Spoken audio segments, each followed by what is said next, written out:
As a natural dyer, there's nothing more satisfying than going out into green spaces and collecting your own dye materials. So in this video, I'm going to show you how to use the hot water dyeing method to extract colour from things that I foraged from the hedgerow.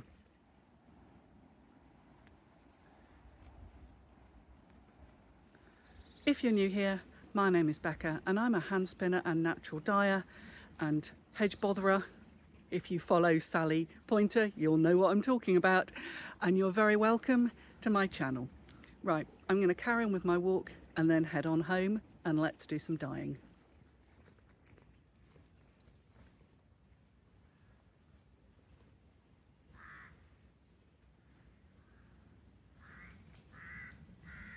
Today I'm working with sloes. These are actually frozen and I collected them a few weeks ago. I've made a batch of sloe gin and I've got quite a few left. So I thought what I would do for today's hot water dye was make a sloe dye. I'm going to be showing you how to extract the colour from sloe berries and turn them into a natural dye for both wool and cotton. Now today I'm working with pre-treated, pre-mordanted cotton and wool, and I have made a video, literally just made a video, on how to mordant wool. We'll link that in the description so that you can see that process if it's not something you know how to do. I am also working with a little bit of mordanted cotton fabric, and this was mordanted with alum acetate, which is different from alum sulfate. This video, it is literally just extracting the colour and dyeing the fibres, and then if you want to know more about the mordanting, there is another video and I will make another video. I also have a free PDF download that you get when you sign up for my newsletter, and I will link that in the description below, and it is a quick guide how to mordant wool with alum sulfate, and a one method which is hot mordanting and the other method which is cold mordanting.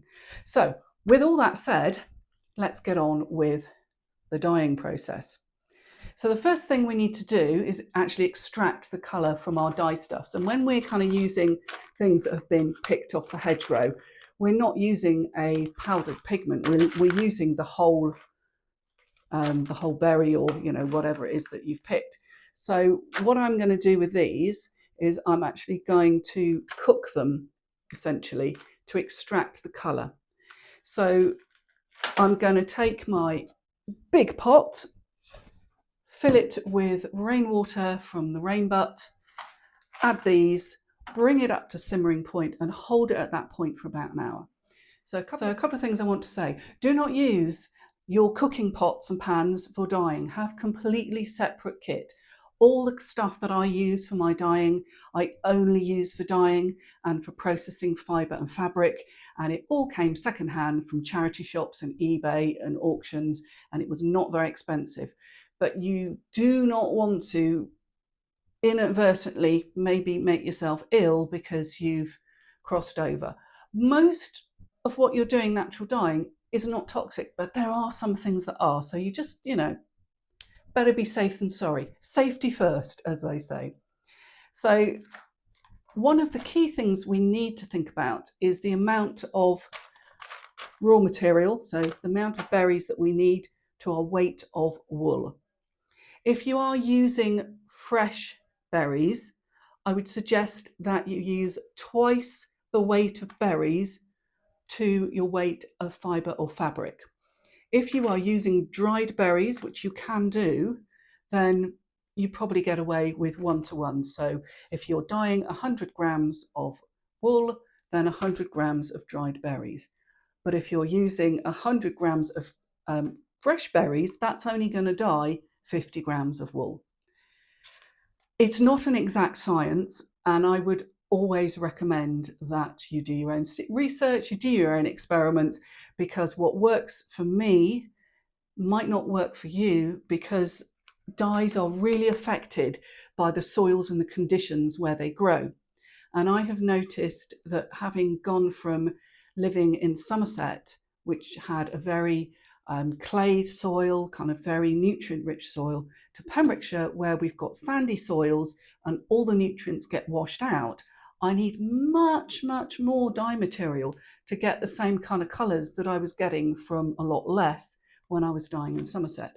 So I think you really have to just kind of work with your local conditions and find what works for you. So my next process, I'm going to get these on the stove, cook them up, hold them below simmering point. So if you have a jam thermometer, and again, not one that you use for making jam, then if you sort of hold it between 80 and 90 degrees C, I will put that in Fahrenheit on the screen because I don't know what it is.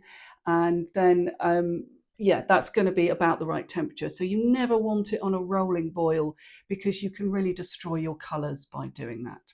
Fruit dyes generally are not the most colour fast dyes in the world. If you've got something that's got a high amount of tannin, which these do, you're going to get a much faster dye than if you're dyeing with something like blackberries that don't contain a huge level of tannin. You will get an initial really nice colour, but that colour will fade, and it fades quite quickly. Now, a few years ago, I made myself a very nice little silk blouse, which I dyed with blackberries, and it looked beautiful when it was first dyed. 3 washes in, not so beautiful. So I'm just going to show you what it now looks like. So this, which is kind of yellowy beige, was a beautiful purple. But all is not lost because I'm just going to over dye it. So the next time I do a blue indigo vat, I'm going to pop this in and I'll get a lovely green silk shirt. So although, yes, the initial colour has gone, you can, of course, just over dye things and make a whole new colour. Okay, so I'm going to get this in my big pot. Ta-da, big pot. Get some rainwater on it and pop it on the stove and cook it up for about an hour at about 85 degrees centigrade. I'll put that on screen in Fahrenheit. I don't know what it is in Fahrenheit. So, see you in a bit.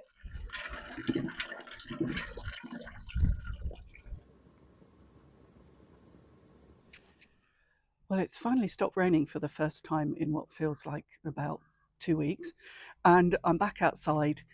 And the next stage of the process is I'm going to drain all the sort of cooked stones and skins and flesh that is in the dye bath. I'm going to strain that off, so I'm just left with the liquid.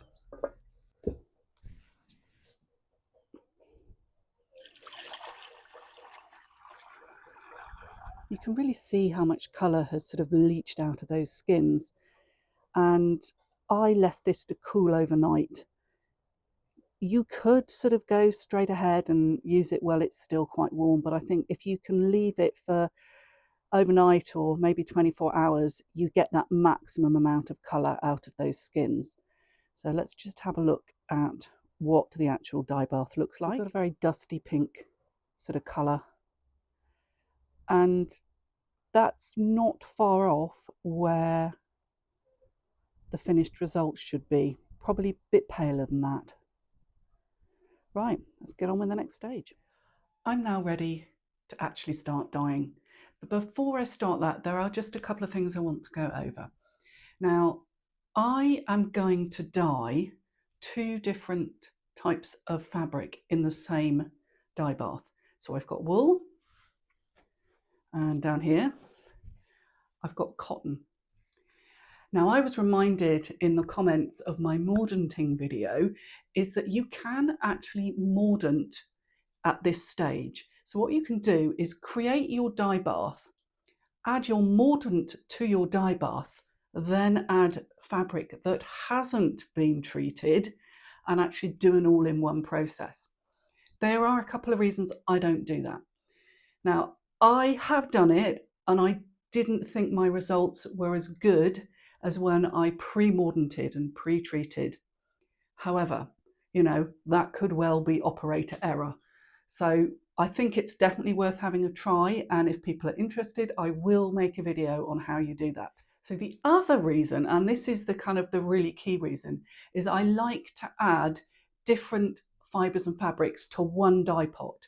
So the cotton has been mordanted with alum acetate because it needs to be, and this has been mordanted with alum sulfate. So if I was to do an all-in-one method, I'd have to choose one of the mordants to use, and which one would I choose? So those are my reasons why I don't do the all-in-one method.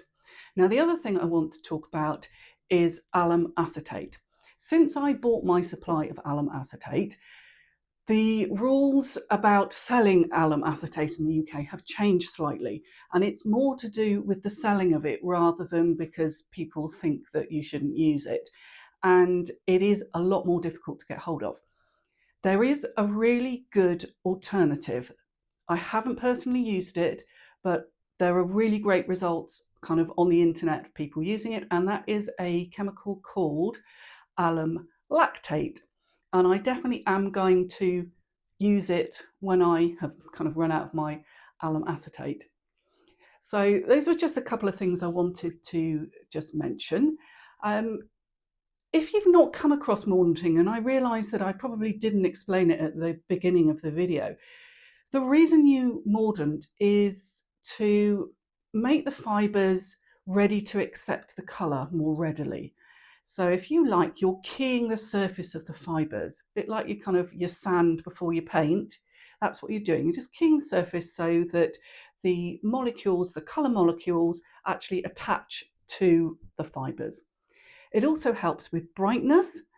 And another thing that we can do is actually change the colours that we get from the same dye material by using different mordants, so either pre-treating or after bathing. That is a whole other subject, and we probably will come to that in another video. So I always like to give you a couple of resources, and I've got a couple of favourite dye books, and one of them is Wild Colour by Jenny Dean, and that's widely available. I will leave a link in the description below. My other favourite one is A Dyer's Manual by Jill Goodwin. I think it is now out of print. However, there are lots of secondhand copies available. If I can find a link, so if it's kind of available somewhere, I will put that in the description. Just bear in mind that it is probably going to be secondhand. I don't think the prices are exorbitant, but sometimes when you get these fibre arts books that are now out of print, sometimes the price does go up. The information is basically the same in them, but I think it's good to have a couple of references, really. So the other thing I'm going to do is keep a record in my dyer's journal, and I just write down the recipe I use, what mordant I use, what fabric it is, and just have a little sample attached. And yeah, I find that very useful to be able to go back and see what results I got. Because I had 250 grams of sloes, because they're fresh and I like to be a little bit belt and braces, then I'm going to just use a maximum of 125 grams of fibre and fabric. So I've got 2 little squares of cotton, pre-treated, and I'm going to over dye something. This was dyed with Woden yeast, and that is on the channel. And I'm just going to over dye it, just see what colour I get. And then this loveliness is some Lincoln Longwool, and it is part of my breed study that I'm slowly doing on the channel. I'm at about breed number 8, my rare breed study. So all the rare breeds in the UK, and there are 27 of them. I'm on about breed 8, which I think is this one. There are a couple of people I noticed who are on Instagram who sort of started at the same time as I did. They finished, they've done all 27. I haven't. Oh. Before I put my fibre into the dye bath, I'm just going to give it a pre-soak so it's nice and wet. If you can do that for about an hour, maybe a few more hours if you've got time, then that just really helps for the dye to get absorbed quickly. Let's pop these into our dye bath, put it back on the heat, bring it up to that point where it's just below bubbling point, so it's just at simmering point. Cook it for about an hour, turn the heat off, let it go cool, and see what kind of colour we've got. Looking so pretty. It's just coming up to temperature. It is not going to be a very strong colour, but it is going to be a pretty colour. It's now several hours later and I've turned the dye bath off and it's outside cooling. I've also prepared some rinsing water, to which I've added a little bit of white vinegar. So that is my water with vinegar all prepared. And let's just go and have a look at what our dye bath is looking like. And here's the dye bath. Because it's quite cold outside, there's still a bit of steam coming off this, but it is now at a temperature, sort of hand hot water. I feel I'm going to be able to actually just take a bit out without any danger of felting it. But I'm not going to put it straight into the water because that rinsing water is a bit cooler than the water it's coming out of. So I'm just going to pop it in a bowl and let it cool a bit more before I put it in the rinse.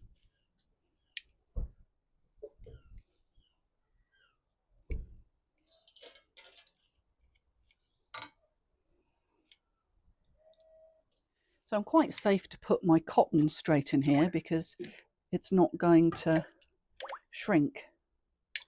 Now, there you go. Give it a quick swoosh around. Going to dry that, and at the end of the video I will give you a picture of what it looks like dried. So my wool fibre is now at a temperature where I can hold it perfectly happily in my hand. So it's a very similar temperature to this water.